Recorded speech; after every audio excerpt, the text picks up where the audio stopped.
So, tonight, I am dressed up looking like Spectre Gadget. Got some things we want to find out. I can be independent. I was a starving when I met you. Remember, love you. Hey guys, welcome back to Behind the Experience. We are in celebratory mode right now. We opened a bottle of rosé from Ebony Wine. Yes. It's delicious, by the way. Absolutely. So can we cheers to this real quick? Yeah, let's do that. Cheers to the launch of this beautiful network. Yeah. Nothing but success. Absolutely.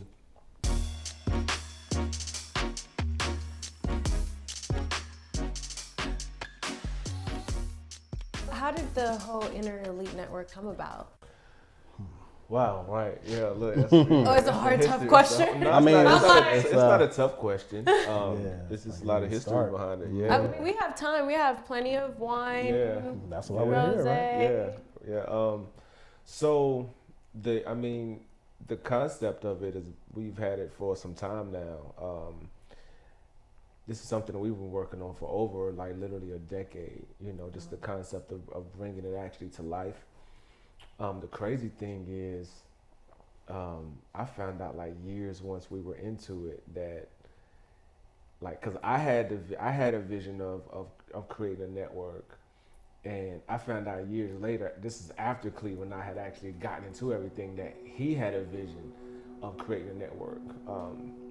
So we were, so at that point we realized that it was destined. It was destined for us to, find each other on that path. Yeah. At the time that we met. Right. How did you guys meet? Well, the way I remember it, it was just by chance. My side of the story. Well, because we have different perspectives on it, Right. It's because we were working at a television station together. Okay, nice. I had been there for a few years. Right. And he had came in on the staff, new. So you see him, worked with him, you know what I'm saying? It's like, hey, what's up? How long ago was this? Let's go way back. That was 2007. 7, right? Oh, so you guys been been in the game. This ain't nothing new. This ain't nothing new. Okay. But 2007. so I remember him sitting at, we had a kind of like a table, lunch table or whatever. Right. And he was just looking at TV, and then I came up to him, I said something, and I can't really remember how we got on the topic. Right. I don't remember either. It was weird. I just remember just yo, you into that? You know what I'm saying? And we just started talking about television and not programming, but what's on TV and what's not on TV, and what needs to be on TV. What did you feel needed to be on TV on that moment? Fresh new stuff, representations of, at the time, I want to say different ethnic groups, but really the main thing was just fresh content. Everything was so bland. Everything was the same. Everything was cookie cutters. I think on reality shows were big at the time. Right. Yep. And it was just yo, that's all that's on TV. And it's what about the creativity? What about, people actually creating content, not just reality shows. Right. So that was one of the main things I remember talking about. Was that the first conversation you guys had where you guys realized oh, let's partner up, or decided to partner up? So I remember the conversation, like I said, I remember the context. We were sitting at the table, and so I was doing, I had a TV show called Swagger TV. And so I started that. And you had that here in Charlotte? Yeah. Okay. Yeah. It was 2004, 2005. And so we were running, and it had been running now for, 2-3 years by the time I had met Cleve. So I started working at the news station, and I remember this conversation that we were having. Y'all know how we doing it this year. Swagger TV is popping off. I've been getting a lot of emails, a lot of messages, a lot of text messages, trying to figure out when the show's coming back on. Happy New Year. 08 is about to pop off. It's a new season for Swagger TV. It's a new year. QC, we here. Big things popping and little things stopping. from that point, really, like I said, I don't remember the exact how the whole exact conversation went, but I do remember it was that setting. It was at that table. And you got to remember, we were just like coworkers. Right. He knew nothing about my thoughts, what I did outside. I had no idea about where he came from or what he did outside. We hadn't talked about that. Right. We might have talked about sports or something like that. Right. But it hadn't gotten in depth until that time. Right. Yeah. No. And it was just supposed like to happen. Yeah. That moment. Yeah. It was, and then it just seemed like at that point, like Cleve came on board, and that's when we started. That's when we talking about the reality shows. We created. We went and then we took Swagger TV, and a portion of it we made it into like the reality style because we went out and we found like interns. Okay. We went to like John C. Smith. Yeah.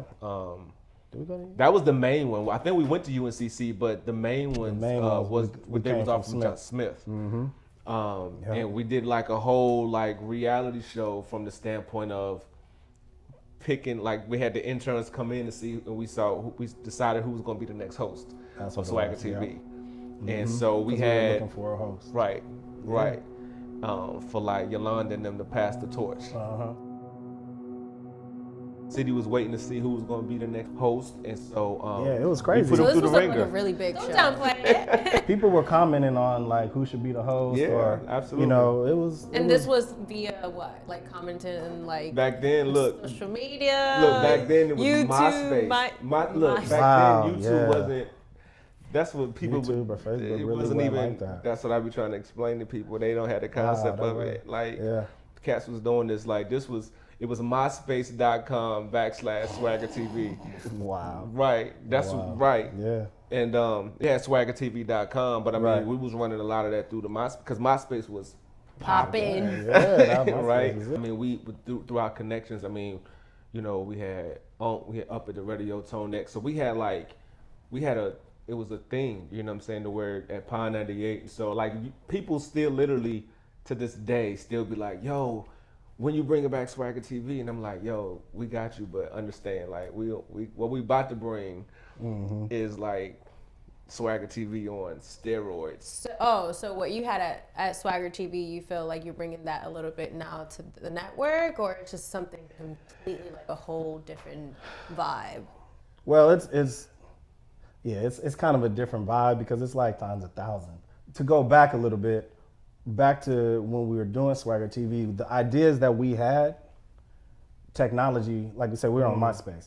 So technology hadn't really enabled us to do what we wanted to do. Right. Like we had the vision of what we're doing now back then, but without the technology. Okay. Absolutely. So it was one of those situations where we were so far ahead, it was like, man, okay, the stuff we're doing, there's not enough bandwidth, there's not enough, data. I mean, storage was costing an arm and a leg back then. All of that. There's no like 64 gigs on your phone, nothing like that. You know what I mean? It was like, you had to pay a whole bunch. So we had to figure out a way to make it work. But now what we're doing is just a whole nother animal. Yeah. So now that you guys have the technology that you guys didn't have back then, Absolutely. Where do you think this will be able to take you guys? Man, I mean, it's going to take us to where we always saw it, pretty much in every home in most of the countries, because right now what's going on is, you have the internet, now that people are watching it, the app is on Roku TV, Apple TV, Amazon Fire TV, so we're in countries all over the world, so people can just literally on their smart TVs in their homes pull us up and check us out. That's what they're doing right now. That's what they're, so being in that space and being able to connect all of the filmmakers, connect and bring everything together. That was the vision. Just going kind of back to that. Like we wanted to create a platform that content creators all over the world would be able to showcase their work. Right? Any kind of work? The most inner elite. Any, gotta be specific. We're not putting everybody's content on there. It's a select few, that goes back to the name in itself. But and not just show their content, but the conversations that we've had over the years, it's about also empowering the content creators, you know, Right. because we are content creators, so we know we know what's best for the content creators on the other side because we've been on that side.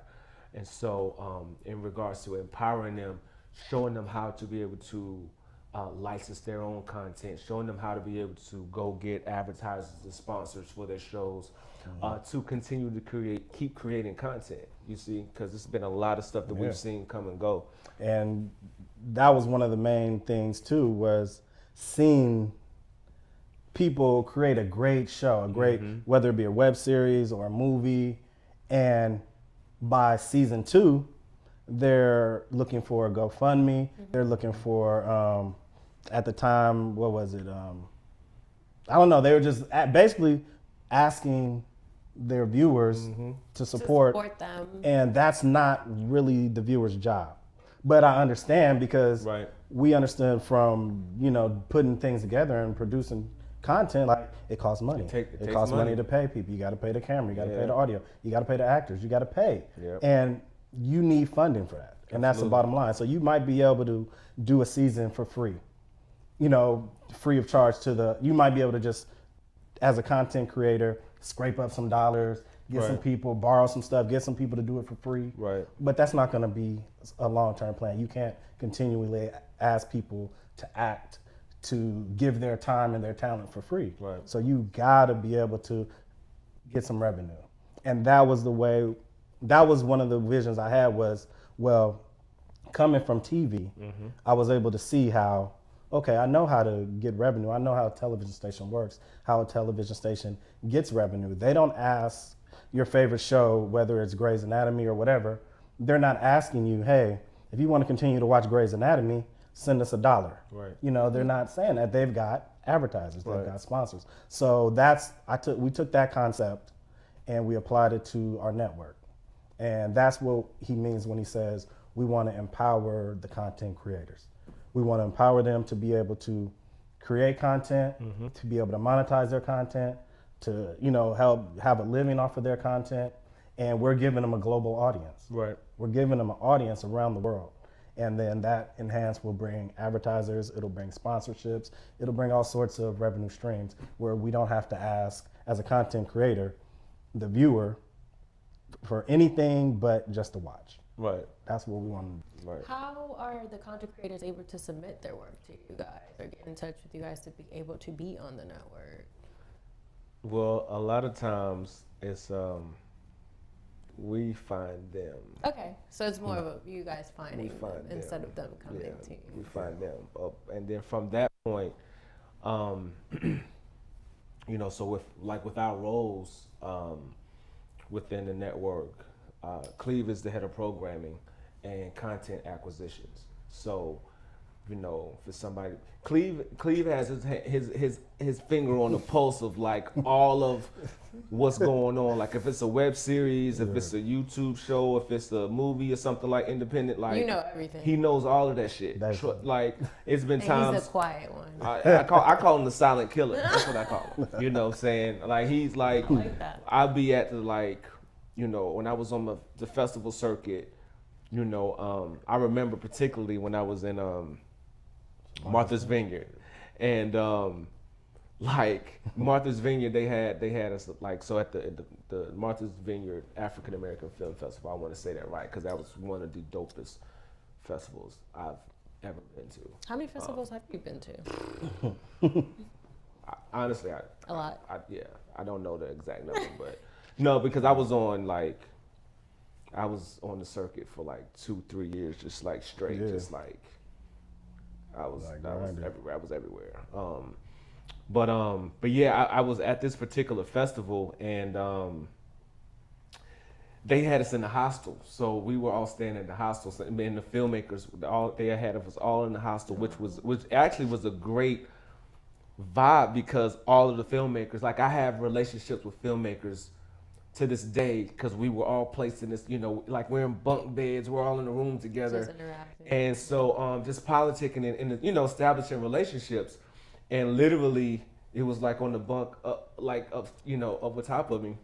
I'm like, yeah, it was Kawana from Young and Reckless. And I was like, yes, there's this web series, Young and Reckless. He was like, yo, that's the one I was telling you about. Remember, like, yeah, and I was like, oh. So that happens a lot. Like Cleve, like, we know all like London, American, African, like. Yeah. If you out there and you got a buzz and you've been moving your show and you've been doing your series, Cleve know about it. Like he knows about it. Yeah. You know, and so and then I'll handle like original programming and talent acquisition, you know. So the programming that comes from in-house, the Interelite Network, kind of like a Netflix originals, you know, the series and movies and stuff like that that come from our network.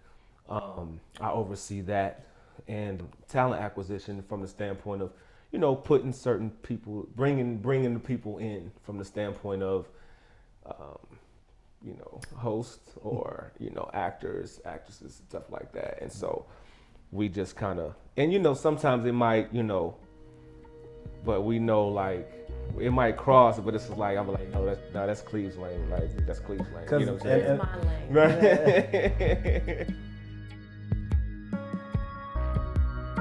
What were you doing in the meantime? During that time, I was just kind of getting frustrated with where I was at my job. Okay. I was just, there's more. I'm just like, you wanted more. I needed more. You know what exactly saying? were you doing at? Directing the news, running camera for the news, for the local news here in Charlotte. So I was just doing that, and it was getting to the point where it was like, okay, are you gonna stay here and just wait until it's time to retire? Mm-hmm. You know what I mean? Or were you gonna venture out and do something else and really follow your vision? And that was what was going on with me. I was going through that struggle of, okay, I got a job here. I've been here for X amount of years. I'm invested. I got much vacation time. I got, you know what I'm saying? I got things going pretty good. This is what I went to school for. I'm in my career, what I want, you know, everything I went to school for. So it was like, okay, I'm here. But at the same time, I'm like, nah, I got something else bigger brewing inside of me. So that's kind of where I was at. I just remember being there, and like on my lunch breaks and stuff, I would just be looking at different inspirational videos and stuff like that. You were looking for motivation, yeah, like, just like I needed to make that leap. But when he started going to film school, and we were still right. You know, doing our things and in touch, right. And I was just like, yo, I'm seeing him do the stuff that I'm envisioning. You know what I'm saying? So it's like, I'm like, that's perfect. You know what I'm saying? And it just really inspired me to learn more about the inner workings of the television station. Mm-hmm. So at that time, they had they were going through a transition, I remember.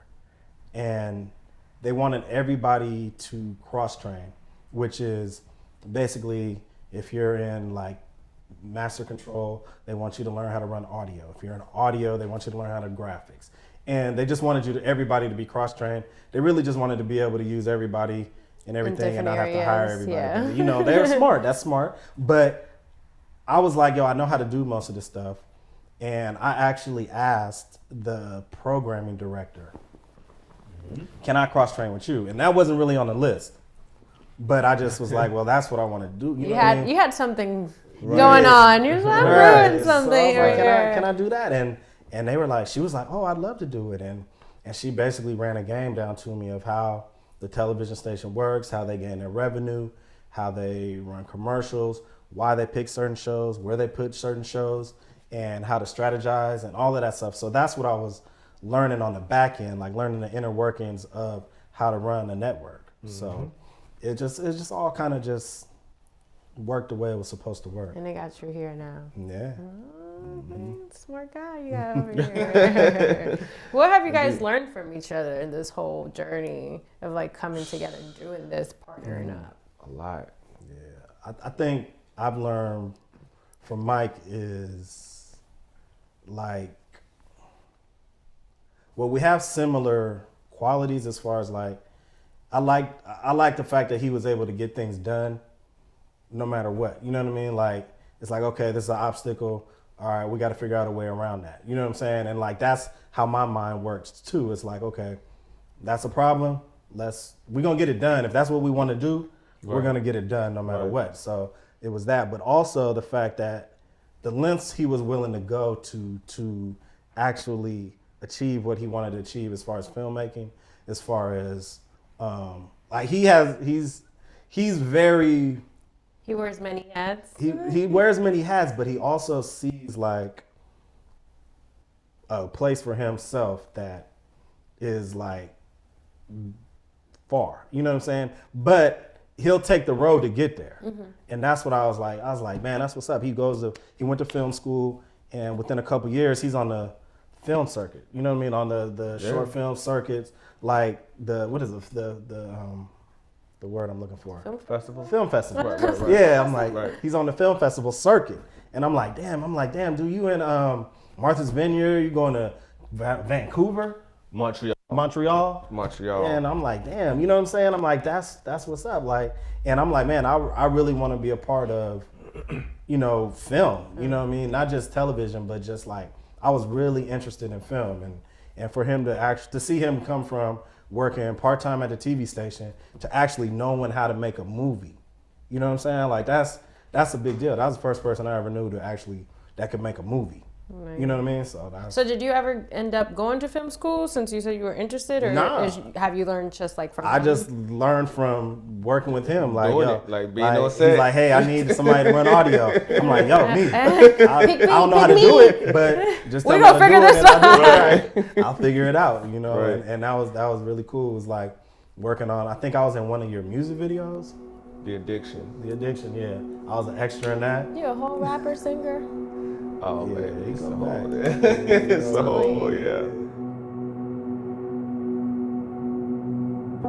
Have you guys like bump heads? I mean, it's natural to disagree to agree, or agree to disagree, either way. How's that been? Like, have you guys haven't been able to see eye to eye in a situation? How were you guys able to overcome it? We really complement each other well. Okay. Right? So, because I'll have an idea, right? And then, like how we go about making the movies now, right? So I'll have an idea and a concept, and then like, it's like, yo, boom. I pick up the phone, I'm calling Cleve, right? Because it's something about how his mind works. So like, it's certain, that's something that film school could have taught him. That's just something that he has. So it's like, I would call him, and then his wheels start going, and then like we're literally having these conversations, and we're creating the movie and the storyline and the characters like in this conversation. So you guys are like bouncing back. Right. And so, or like when I'm editing a trailer or anything like that, like he sees things that I don't see. Like, you know, because I'm in it and I'm this and that. I can send it to Cleve and he'd be like, well, right here, such. And right here, boom, boom, boom. And I'm like, that's exactly it. Like, you know what I'm saying? It's like every time, like, and that's how it works, you know? So it's like, I'm like, yo, we just really complement each other well. And so in doing that, those are some of the things that I'm learning, because I'm looking at it and I'm like, okay, so now when I might put something together, and before I send it to him, I'm already like, so, okay, I'm looking at it how I'm looking at it. Okay, now I'm gonna look at it how Cleve will look at it. Oh, wow. Right? And so then sometimes I'll send it and it might be like, oh yeah, this is boom boom, and I'm like, yeah, cause I was looking at how you were looking at it. Like, you know what I'm saying? So we really complement each other like that. And that's how I like literally from I think the first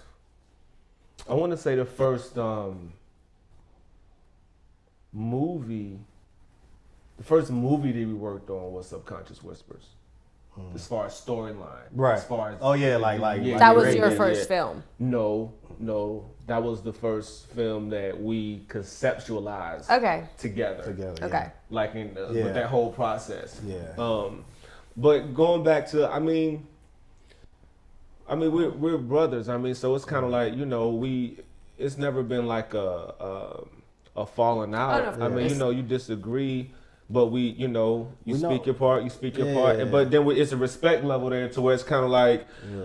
I know if Cleve really feels this way about something, then it has some weight to it, and vice versa. You know what I'm saying? And so we'll just kind of talk it out, and then I think the thing is, our goal is we know we want to make the best product, or we want to make the best move for the business. So I think with us knowing that, once we kind of speak our pieces and everything, it's kind of like, okay, yeah, no, that part right there, boom, boom, boom, Makes and then sense. this part, you know what I'm saying? And it kind of all works itself Yeah, out. it's a lot of constructive conversations Right. that we have. You know what I'm saying? It's Right. like he might throw a pro out, I might throw a con out, he might throw a con, and then I throw a pro out. You know what I mean? And we kind of like, okay, yeah, I see what you're saying, and you know what I'm saying? And it always just ends up working. You know, Right, It just works right. out Yeah. the way it's supposed to. Yeah.